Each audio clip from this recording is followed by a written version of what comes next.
Hi, everyone. My name is Mickey Hudson, and I am doing today's HUSQVARNA Viking Facebook Live. And we are doing 3 types of applique. So before we get started, I want to talk to you about this new cool product that has come out. And it is so cool, especially for those of us that have failing eyesight. So we are going to be playing with this today. This is the Magnifying Lens Set.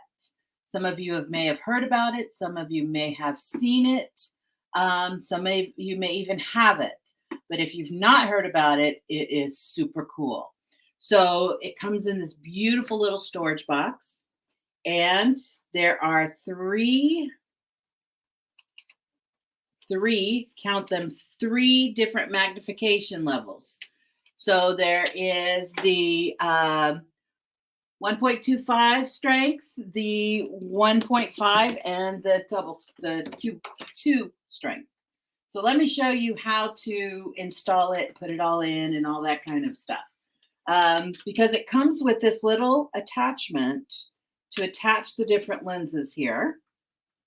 And that is going to attach to your sewing machine. So this is the little gizmo right here. And this is where the lenses attach. And this is where it attaches to the machine here. Now, because we've got this funny little position, it's underneath, so that it's going to attach right underneath here.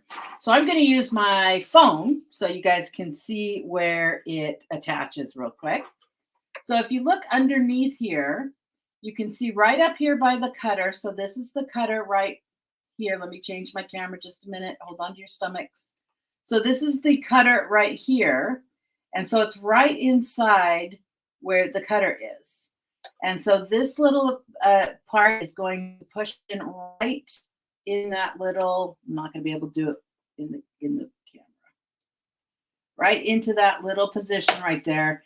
And it'll just push right in and snap in. Then you can push hard as long as you're going straight. So what'll happen now is this little guy here will slide out of your way when you don't need it, and right in front when you do. And like I said, there's 3 different strengths in here.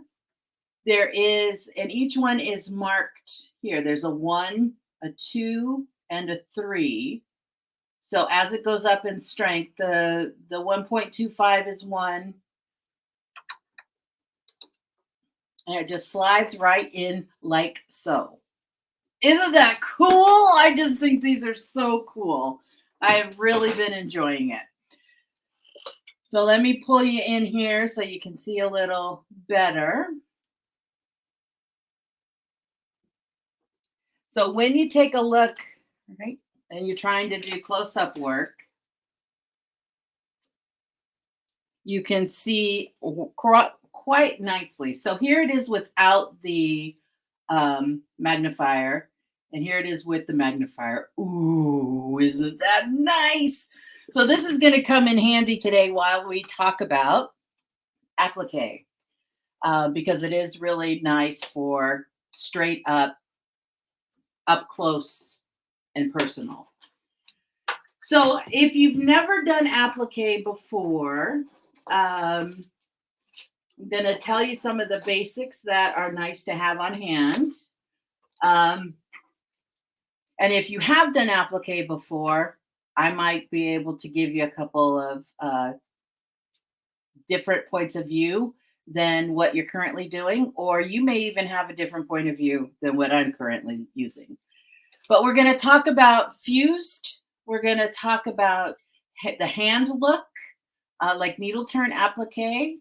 And we're going to talk about machine applique, which is with the embroidery side of things. So the first thing when you're going to do fused applique is you need a fusible web.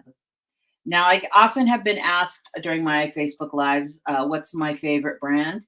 My favorite brand is keeping my local dealer in business because I like having her around. So I will just go to my local dealer and see what they carry and that kind of stuff.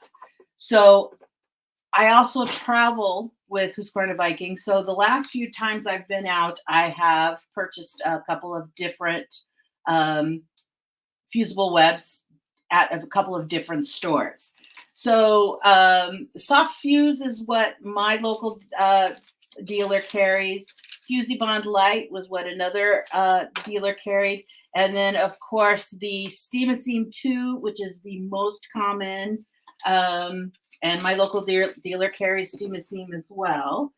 And then Misty Fuse. So about half the dealers that I talk to or have traveled to lately have Misty Fuse, and the other half will order it for you. So Misty Fuse. So let me show you what I'm talking about. So the fusible web comes in a variety of different things, whether you're buying it by the yard, by the sheet, by the package, but it does have kind of paper on here so that you can trace your designs. You can peel off the back, and I always just take a little pin and score. So if I take a pin and drag it, then I get a little bit to tear. So I trace my design, and then I'll peel off the back and fuse this to the wrong side of the fabric because we don't want the pretty side of the fabric getting sticky on it. We want the wrong side of the fabric. Okay. Now Misty Fuse does not have that. Misty Fuse looks like spider webbing. It is very, very faint. So what this is really great for is when you want to fuse an applique piece but don't want any bulk. And that's what this is for. I don't use it a whole lot, but every once in a while I will have a project where I just don't want the bulk, or I'm layering a whole bunch of stuff and that kind of stuff. So you need to have some sort of fusible webbing for fusible applique. The other thing that I highly recommend is a non-stick ironing surface, or a non-stick like pressing pad. They come in a variety of sizes. You can get, you know, like this size, which is kind of like paper size, 11 by 8. You can get, you know, really large pieces. Depending on whatever you want to do. There's, again, check with your local dealer. If they don't have the size that you want, they can usually order something for you. So, but again, I recommend, you know, keep your local dealers in business because it is convenient to order and it is, you know, all that kind of stuff, but I will go to my dealer. So the first thing, too, that I want to talk about as we're going, not the first thing, I've already talked about the first thing, which was the supplies. So as you can see here, I have fused my little applique pieces here. And I have 3 little hearts. I'm going to show you a couple of things with the hearts, a few different stitches, etc. So one of the things is I'm going to go ahead and just choose an applique stitch. So I'm going to switch over to my camera real quick. Hold on. So we don't make you dizzy. I'm going to go ahead and switch over to my stitch menu. Now I am on the HUSQVARNA Viking Designer Epic 2, but many of the stitches that I'm going to show you are on quite a variety of the HUSQVARNA Viking line. So I'm just going to go into my B menu, which is my applique stitches. So I'm just going to go ahead and select the satin stitch. Okay, everybody with me? No questions so far? Okay. Now, one of the things that I want to show you here is how to make those nice points and how to get those nice curves. Oops, hello. I'm going to zoom you back out. Because I have seen people struggle.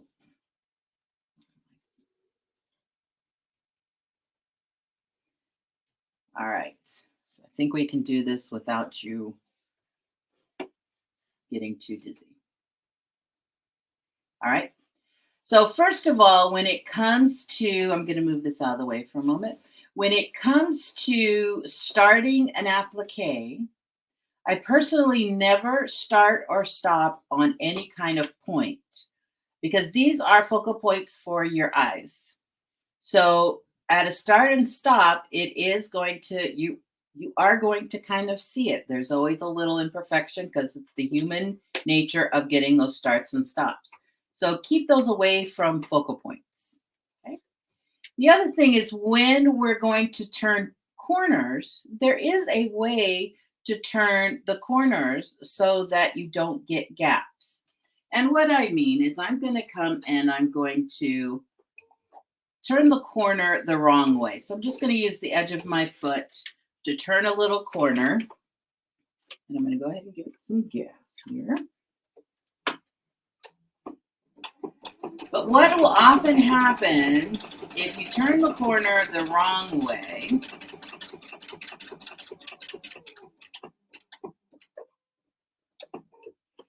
and you turn that corner, what can happen is you can end up with a hole there. And this can happen whether you're going along the edges or you're going to points, etc. So let's do this little point again, and I'll show you the correct way to do it. Now, if you have a machine that does not have a needle up, needle down, you've heard me say it before, it might be time to upgrade your machine to one that does have the needle up, needle down. That is a feature that I personally cannot live without. So this is an open toe foot, and it is awesome for when you're trying to do applique or anything where you want to see where you're going because it's a nice big open foot. And there's also, I know you can't quite see it, but right at the point here at the base of my foot, there is a red line right there. And that red line is where I'm going to keep the edge of this fabric at so that I am balanced on either side. Okay, any questions? All right, so let me show you what I mean here. Now I am working around a camera, so bear with me here. And I want to make sure that my needle is down. So when we're coming down here, let me get down here real quick. So when we come to the edge of our fabric, this is our edge of our fabric, and we are either inside the applique or outside the applique. Now, when you're doing an outside point, which this is doing, I want my needle to be on the outside of the applique so that when I turn the corner, it will overlap itself. I need to go down just a couple more stitches. So I'm stopping with my needle on the outside of the applique so that when I turn this,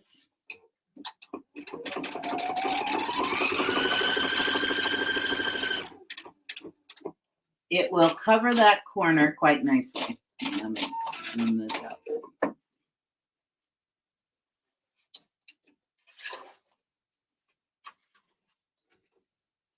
The magnifier works great for me. It's not working so well for the camera.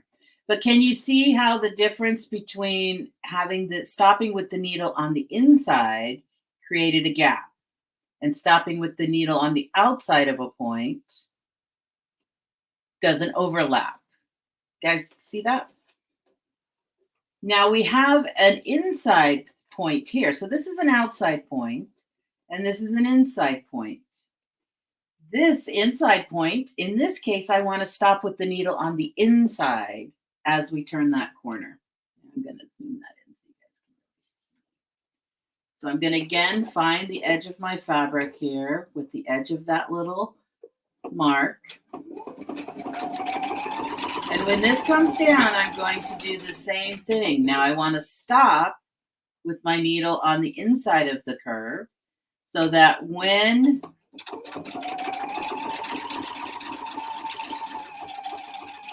we turn that corner, where do you stop with a blanket stitch? I am going to be showing those in a moment, so I will cover that. So, but you can see here how nicely it will turn that corner. So on an inside curve or an inside point, we stop with the needle on the inside. And on an outside point, we stop with the needle on the outside. So the same is going to be true with the rounded part. So this is an outside curve. An inside curve would be going on the inside. But what I want to talk about when it comes to the outside curve is the speed. Now, what I do, I see sometimes people will be, when they're new to applique, we get very nervous, so we end up going very slow. And what happens is that gives us a lot of opportunity to move things around and manhandle. So what I tend to do, and what I always recommend my students to do, is get up on one hand, and we're going to kind of turn this. Hold on a second. So as I'm stitching, I am kind of doing this with the fabric. So I've got stabilizer and fabric, but I'm kind of just turning it with my hand. And what you want to get is a nice medium speed going on, because that will give you better control. So I'm getting up on my hand and a nice medium speed.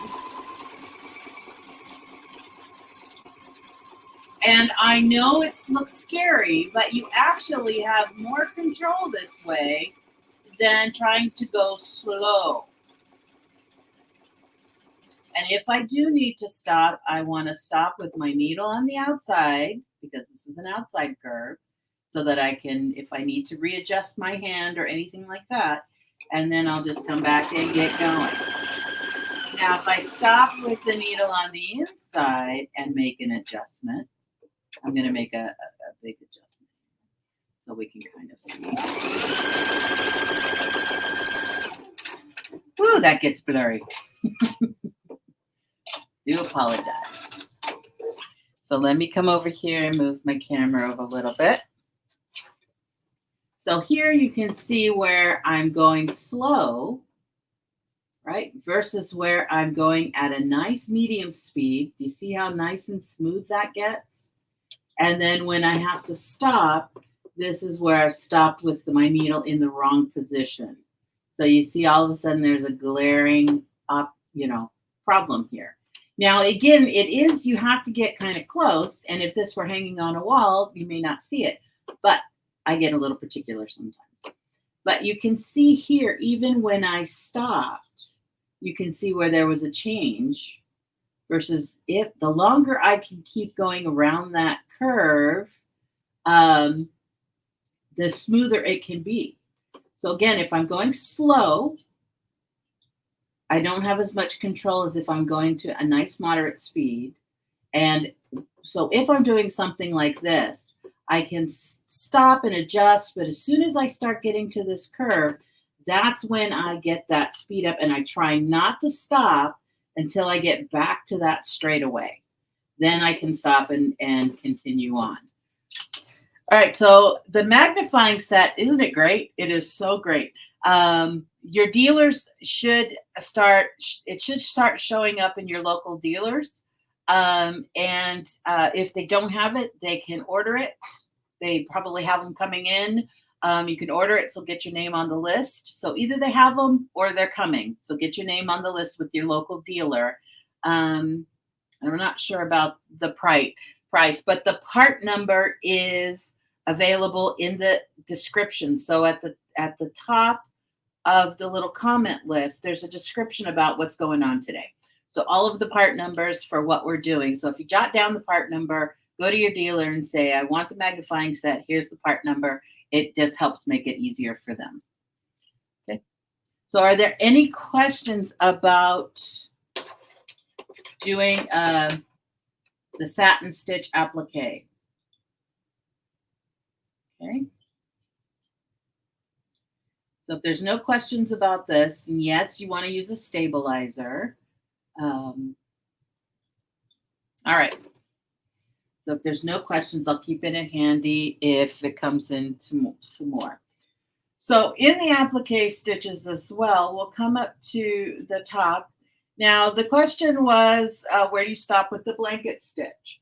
So there are many different blanket stitch looks, and they all kind of fall into the hand stitch applique. But the blanket stitch, let me make it big one here.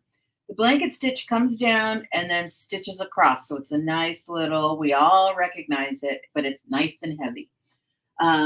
So where do you stop with the blanket stitch? It is kind of the same thing. So let me readjust my camera here. And I'm going to come here. And it is kind of the same thing. So hold on to your stomachs. I'm going to move that back a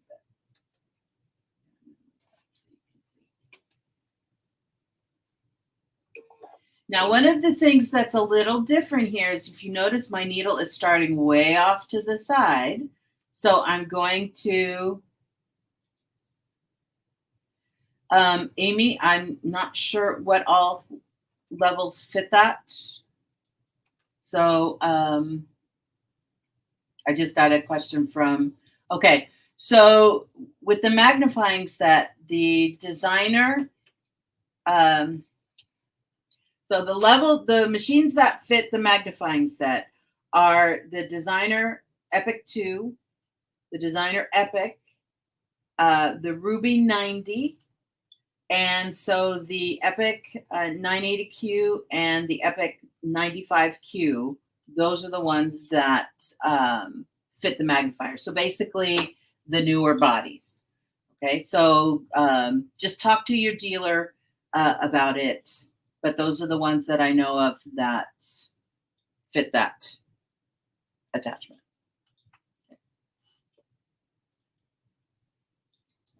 And the Epic 95Q and the Epic 980Q, those are the sewing only. They don't have embroidery. So for those of you that may be looking for a sewing only, let me pop this up. So as you can see, I've got my nose on the behind of this camera. So I am doing my best here. But I am just going to kind of run along the edge, and it does its little blanket stitch. So when it comes along to turning the corner,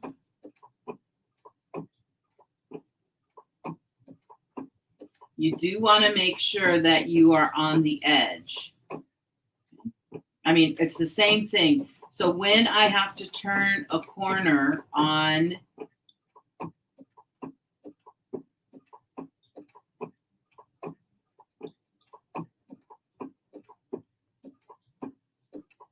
So if I had to turn a corner, I need to make sure that I'm on the end of the stitch.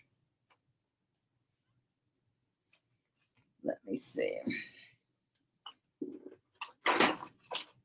Oh, it's just right.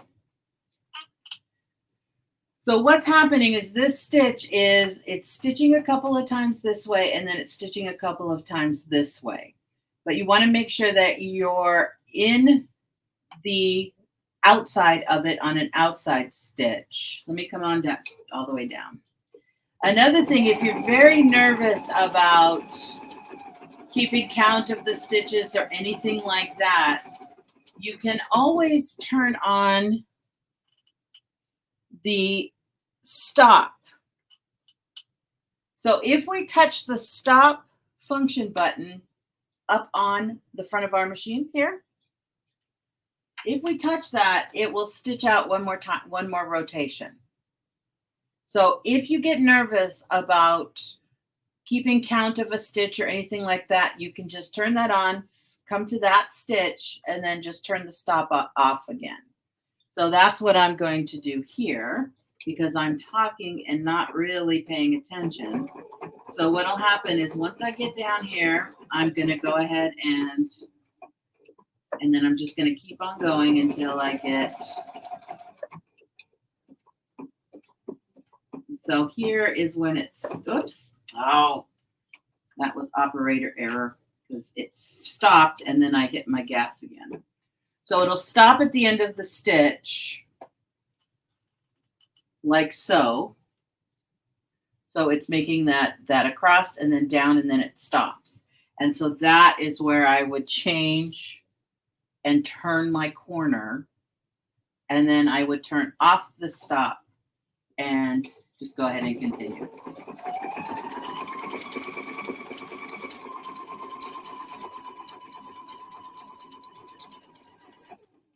Whoops. Again, I am working around a camera, so it's making it very difficult. But if I'm going to come to the inside curve,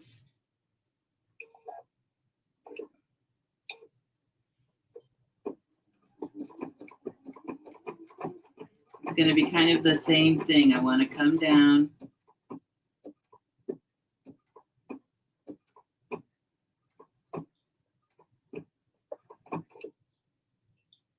And I want to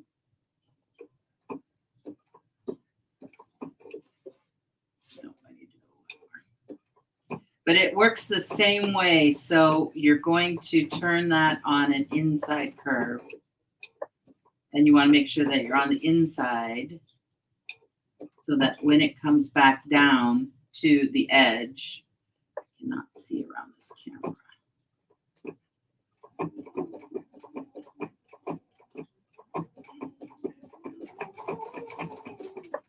I'm going to move this camera over a bit. I just really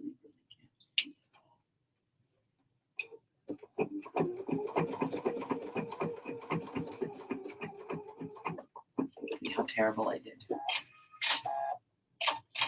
But it is the same. Ooh, that is terrible. Yeah, this is what happens when you can't see. So, but it's the same thing. Once we come to that point, we want to stop with the final stitch in the center. So this one I have to kind of count a little bit more so that when I turn, another thing too is if I come just a little bit past that, when I turn that corner, I end up right on that edge. So the outside corners are a little easier because you can hit that stop. The inside corners, you want to make sure that you pay attention to the stitch. Now, the little pin stitch is really easy. So this one with the blanket stitch, it does stitch on itself. So we're getting a lot of heavy stitches. And the little, what I call the pin stitch,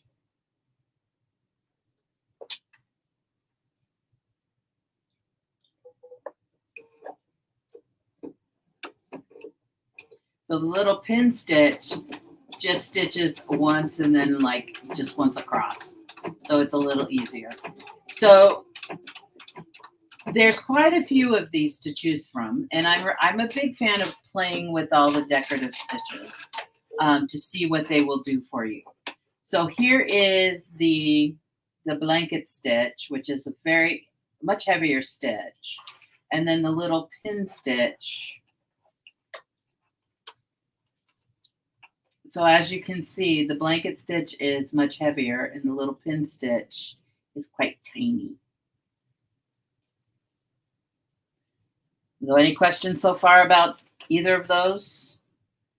But you can do, you're not limited to the applique stitch menu. You can use any of your stitches for applique stitches. And then last but not least is the raw edge applique. So raw edge applique is pretty much like it sounds.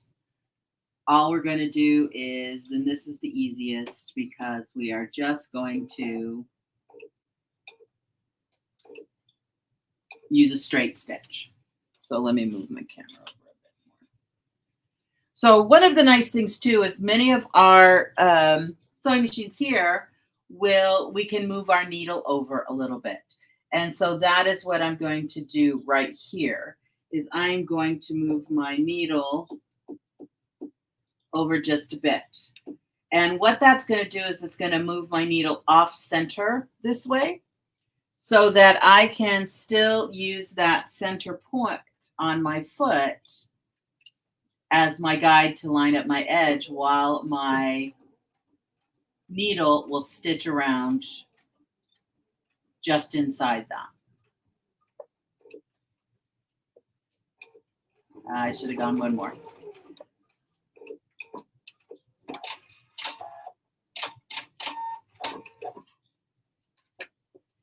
Yeah, so on the screen, so these are all called the hand look applique stitch. But there is, as you can see on the screen, it goes from light to dark. So when you have the light, so whoops, let me show you here. So I'm going to go ahead and do the little pin stitch. So the pin stitch is what I call the pin stitch, is the first one that you see there. And then the second one. And then the blanket stitch.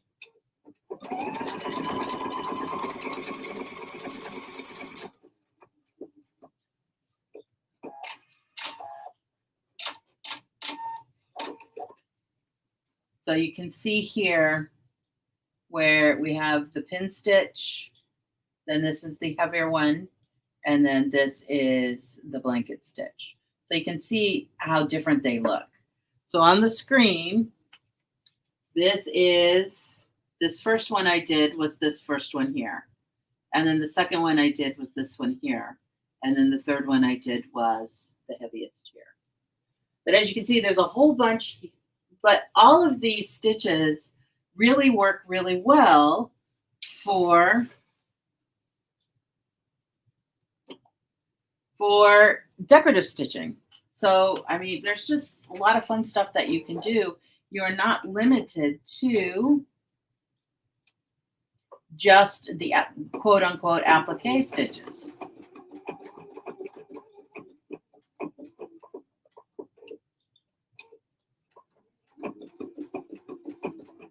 So basically, while this one is making that decorative stitch, I'm not moving my fabric. I move my fabric on the straightaway.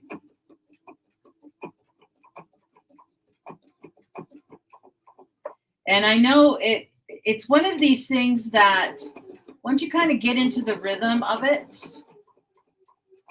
so I always recommend to do a scrap. So before I sit down, I always have my scrap appliques so that I can do my practice and get kind of that rhythm going. And once you get the rhythm going, it goes into Zen. You can get very relaxed. So here's what this would look like. See, there's so many that you can choose from. You're not limited to just what falls into the applique stitch. Okay.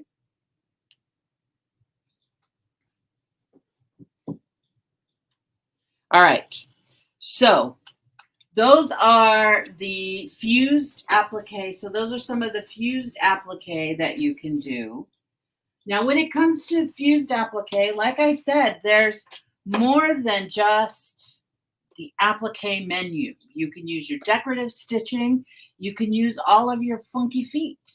So here I did quite a few of different things. Here I did the 3-hole, or this one was the 7-hole cording foot.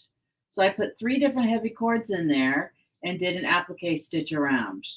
Here I did the pin stitch. Here I did beads. Here I used the yarn couching foot. There's just so much fun stuff you can do. Here, grab my samples. Here you see I used the 3-hole yarn couching foot. So that was the 3-hole yarn foot.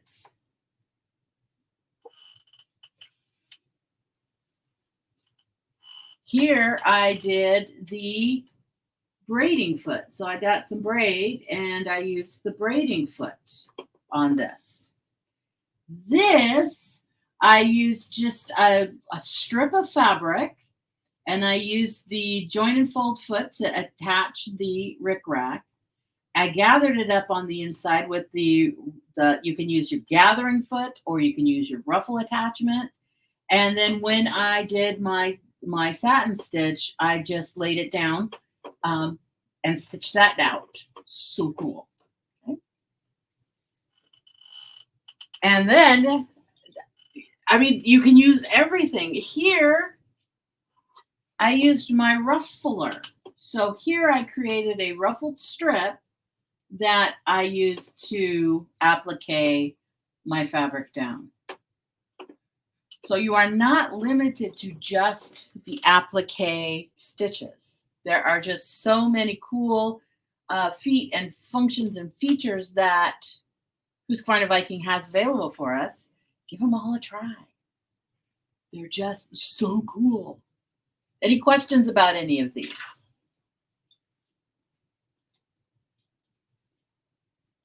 Let me show you them real quick. So here is this little guy. I'm sure some of you have seen this before. Had it for a while. This was a little Christmas. So I used the ruffler to create the little fringy top and the ruffle to create the applique edge. And then this one, again, I used the 3-hole yarn foot to create the around the applique around the edge and the applique around the edge here as well. So yeah, lots and lots of cool stuff. All right. What stitches were used with the braid? I think I just used, it's been a long time, but I think I just used the zigzag foot or the zigzag stitch. Here, let me throw it under the magnifier since I've got a handy dandy magnifier here.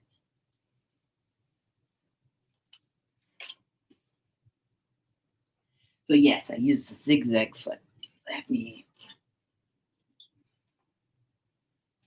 So you can see here where I just did a zigzag over it. I used the braiding foot and just did a zigzag over it. But you can also use the braiding foot and do a decorative stitch. So if you wanted to stitch over braid, you most definitely could use the blanket stitch. So one of the things with the blanket stitch, do you notice how far off to the left or to the right that it starts? And if I'm using the braiding foot, my little braid is going to feed right in the center of that foot. But again, this is what this little feature is here for. So right now, this is the width of my stitch, but there's a little toggle switch right there. So if I just touch that toggle switch, it now will go into my position and I can move my stitch to where I need it to be for my braiding foot. Isn't that cool? I love technology. All right. So there are many different models that do have this feature available. So if you see a little toggle switch, there's more information there. There's more to do there. So now if I toggle it back, it's now on my stitch width again. So exciting. So you can use any of your stitches with any of your feet. Now it will keep you from going so far over that it's going to start hitting something. So it's safe to play with. All right. All right. The other thing too is we're going to move on to, so that was fused applique. So that's where you take your fabric and you put fusible webbing, you stick it down and you have a good time. Now there is the hand look applique.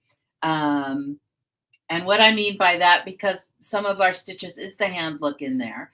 But needle turn applique, what needle turn applique is where you sit You sit at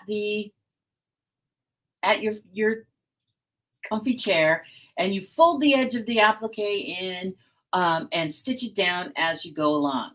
Now, if any of you know me, I would rather clean the toilet with my head than do hand stitching. I know how to do it. I just don't enjoy it. So I am the type that I will spend 9 hours on the machine trying to figure out a way that I can stitch it on my machine versus the 5 minutes it would have taken to do by hand, because once I figure it out, I never have to do it by hand again. Now, what I talk about when I talk about the needle turn, so when it comes to needle turn, is fused applique. So fused applique, it is fused. So it is now kind of like the fabric. Needle turn applique or hand applique, the fabric is separate from the base fabric. So it has a little bit of dimension to it. And this is achieved by hand stitching it around. There are many different ways to do this with your sewing machine. So this is a fusible interfacing. And so one side has the gluey fusible, and then the other side is just fabric. There's also the paper fusible. So there's fusible on here, and then there's paper here. And what we do here is if we stitch this right side, the glue side, the fusible side to the right side. And I'm just going to do this real quick because I've already made this sample. I'm going to go to a straight stitch. I usually make my stitch length a little bit smaller. And you don't want to see my hand. You want to see the good stuff. Okay. So here I have, again, the fusible side. The fusible side is to the right side of the fabric. Okay. And I'm just going to come and stitch down. I do not have my IBT on, so it's yelling at me. I should probably just put it out. And I'm not going to stitch the whole thing.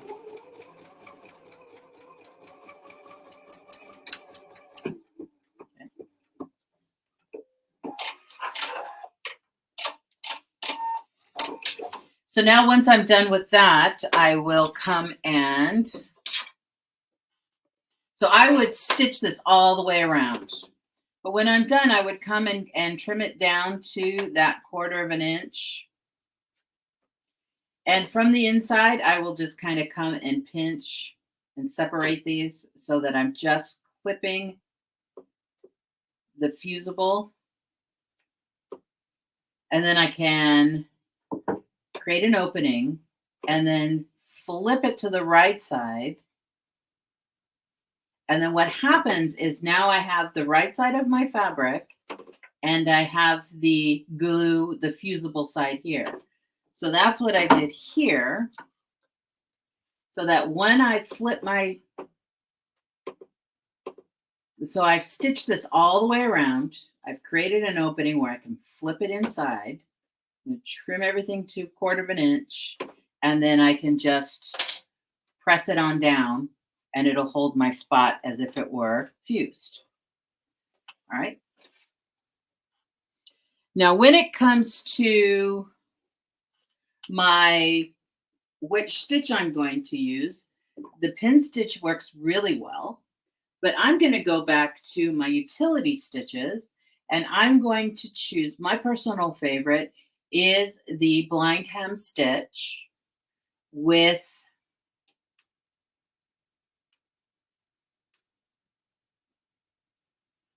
so let me make this a little bigger.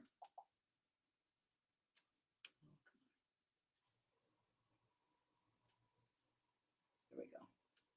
So when it comes to the blind hem stitch, I'm on the wrong one. The blind hem stitch, there's 2 to choose from. And again, many of the HUSQVARNA Viking different machines, sewing, embroidery machines, have both of them. One is for knits, and it can be used on wovens, but the little zigzag is for knits because there's some stretch there, so it doesn't pop your stitches. And then the straight edge is for woven because we don't need the stretch. So the straight edge is the one that I tend to use when I am doing my hand look applique. And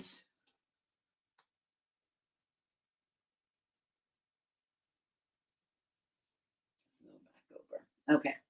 So what I'm going to do is I'm going to change my length. I usually bring it down a little bit. And my width, I'm going to make it about 1.0 or 1.5. That I go very, very, very tight. Okay? Because if you think about the needle turn applique, is you're just going to come and you're going to grab a little, just a little bite. And that is what I'm trying to duplicate here. So there are two schools of thought too. I'm just going to leave the same color that I had in so that you can see it. But there are two rules of thumb. Some people will match the thread to the base fabric, and some will match to the applique fabric. And I don't have a set in stone. I usually match, if I have a nice enough color for my background color, I will usually match that. The only kind of when I match my applique fabric is when it's a high contrast. So like if I have a black applique on a white fabric, in that case, I'm going to match my fabric. I also tend to use a lighter weight thread. So your normal sewing, all-purpose sewing weight, or your quilting cotton, like Aurifil and all that, they're 50 weight. And then if you go to embroidery, they're 40 weight. So now we're getting heavier. And then your bobbins go to 60 weight. So the bigger the number, the finer the thread. So at 60 weight, it starts getting finer. And I will use normally anything from 60 to 100 weight. So there's 60, there's 80, there's 100 weight. And again, as you go down, it gets finer and finer and finer. So for instance, this is 100 weight versus 40 weight. So as you can see, the 100 weight is much finer than the 40 weight. So I tend to use a very fine thread. You can use embroidery thread. There's no law that says you have to use one kind of thread or the other. So you can use whatever kind of thread that you are comfortable with. And let me pop this down. Now, when I do this, I will sometimes use my edge joining foot. And if you don't have an edge joining foot in your collection, I do highly recommend it, the edge joining and the edge stitching. So the edge joining has a little blade in the center for a guidance blade, but you can use your decorative stitches. And then the blind hem foot, of course, that comes with your HUSQVARNA Vikings, also work really well. I'm just going to go ahead and keep my open toe on. But yes, the edge joining, the edge stitching, I did not include the part numbers for that, so I will come back with those. But we're going to go ahead and stitch this along. And I am really, again, so that you can see, I'm really trying to work around this camera. So it makes it very, very hard to see. But what it's going to do is it's going to take a little bite and it's going to stitch on down, and it's going to take a little bite and it's going to stitch on down, and then it's going to take a little bite. So that little bite is that little hand stitch if I were going to do it by hand. Okay. And so that is what is creating that little hand stitch. Okay. Let me get that thread out of there. But you see how you can get that to where it just ends up looking like a little hand stitch. And this is where I like to match my base fabric, because as things relax, it does kind of tend to cover, but just in case, it does kind of go to the base.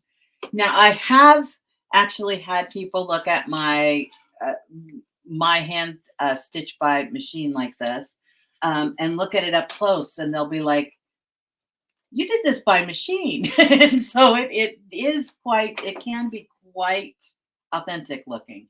And then if you really want to get particular about it, you can use the programming feature and feature in irregularities, and it'll really look like you did it by hand.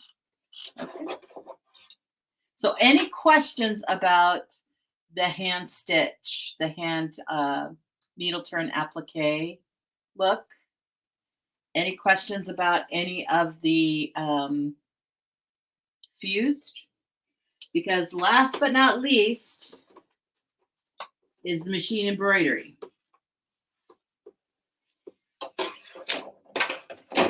So when we have, and I'm going to move this out of the way since we're not doing close-up work. And as you can see, let me do that again so you guys can see how easy that is to do. So when I'm done with this, and I can just kind of come over here and just tuck this all the way out of the way, and I'm ready to go here. And this is a busy kind of fabric.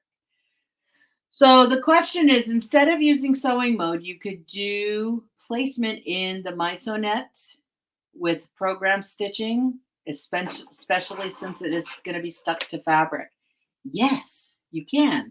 And actually, if you create a shape in the MySewNet embroidery software in an applique, you can export it to like one of those cutting machines, and it'll cut out the shapes for you as well. So cool. But we are talking about the sewing side, so I'm not going to get too much into that. But yes, MySewNet embroidery software does do a lot of the applique stuff. With the sewing machine or the embroidery machine, we can, so with the HUSQVARNA Viking designer series, they are all embroidery. And we can come in here to Design Appliqué, and I'm going to move this down just a bit. So in Design Appliqué, we can create a design.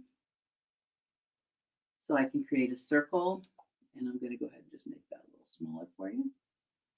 But we can create a shape, letters, etc., turn it into applique, and what that's going to do is that is going to stitch an applique design for us. All right. Now, if you've never done a machine applique where it's the embroidery, it stitches out in 3 steps. So the first step is going to be the placement line. Okay. So the first step is going to stitch just an outline, and then it'll stop and you put your fabric down. And then it's going to come and stitch the cutting line. In this case, it's decorative as well. And then it'll stop so that we can come and cut that away, right? And then once we've cut that away, it'll do the final stitch, which is the decorative around the outside. So this is a traditional applique where the fabric is on top. This is a reversed. So this one, the applique fabric is underneath. So it'll stitch the placement line. You can slide your fabric underneath and then cut the fabric away from the top. So this is a reverse. Now, if this is all new to you, whoops, let me move this up. There are many of the designer series that have the JoyOS Advisor on here. So if I go to the JoyOS Advisor, and if you're in embroidery, up here, select technique. You can ask it what technique, or tell it what technique you're doing. So when it always starts in the basic embroidery, but you can swipe through and see what you're going to be doing. So I can say I want to do applique embroidery. There are different types of applique. There's raw edge, there's the covered edge, there's the reverse, etc. So if I touch on any of these, I do not want to open to clear my work. I'm going to come back here because I've already saved it. Down at the bottom on this particular screen, there is a book here. So there's a book with a magnifying glass. That is our owner's manual. And the book all by itself will open the last thing I asked it to look at. So the last thing I asked it was the covered edge applique. And so it again walk you through step by step. Okay. Now, if you don't have this on your screen, I am going to show you a different way to get these helpful little tutorials as well. But I do want to show you one more thing here is on the JoyOS Advisor here, there is a knowledge center. Now the knowledge center, and again, if I select a topic, it'll show me all the quickly how to do the basic things for my HUSQVARNA Viking. But there's also this knowledge center here, and there is a step-by-step tutorial. Now in the step-by-step tutorial, one of the options is Design Appliqué. So when I made that circle, if you've never done that before, it's right here. So it'll walk you through how to do, I'll just go ahead and clear it, how to do that, the applique, Design Appliqué. Now, if you don't have a screen like that, or you happen to not have a machine exactly like this, that's okay as well, because there is the apps that are available. So if you haven't already, you'll go to mysonet.com, create a free account, and then you can download these apps. And the HUSQVARNA Viking is the JoyOS Advisor. So if you don't have this advisor on your screen, that's okay, because it's still here. I can still go to my embroidery. I can still look at my applique, and it'll show me how to do all the varieties of machine embroidered applique, right? And as far as the knowledge center, that is also there. So I can go over here to the step-by-step workbook. And again, if I come down to applique, the applique designer, or excuse me, Design Appliqué, it will walk me through how to do that as well. So it is so cool. Everything is just getting so much easier to do. And if I come over here to the sewing side, I wonder if, nope.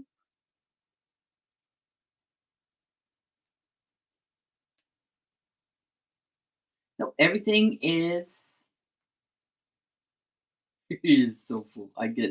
Sorry, I got a little distracted with myself. But the apps are so cool.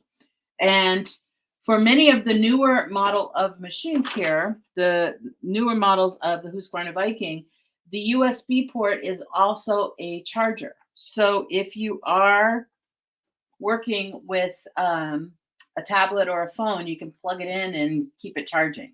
So it's very cool. So are there any questions about any of that? We got about one. The apps are, so the MySonet account is free. The apps are free. With the MySonet account, you get the basic free level of software. You get 100 megabytes of free storage space. Get the project creator for free, and the apps are free. So yes, it's all complimentary, and they're awesome. Okay. Any other questions? Okay, so once again, if you have further questions that you think about later, if you just drop a line in the comment section, I will be watching for the next couple of weeks to see if there's anything I missed. The next Facebook Live is April 5th, and it again is at 2 p.m. Central, 3 p.m. Eastern, and that will be the MySonet Facebook Live, and that is going to be with Kathy Fromm. And it is going to be dealing with the Modify tab and Stitch Editor. So basically, my favorite things when it comes to the software is taking things apart and recreating. So don't miss out. It's really, really interesting stuff, and a lot of fun. So again, my sonnet is going to be on April 12th. Kathy Fromm, Modifying Stitch Editor. And the next HUSQVARNA Viking is going to be on April 5th. And I'm sorry, I don't remember the topic, but there'll be a little flyer that pops up on you for a minute. Okay. They just gave it to me. The next HUSQVARNA Viking Facebook Live is April 5th. 3 p.m. Central, or 2 p.m. Central, 3 p.m. Eastern, with Amy McMillan, and she is going to be demonstrating the new Ditto pattern system. If you're not familiar with that, that is a projection that will project your patterns. It is so cool. So don't miss out on that because it is really, really interesting. So without any further ado, if there's no more questions, I am going to sign off for now. And thank you all for coming, and I will talk to you all later. Bye.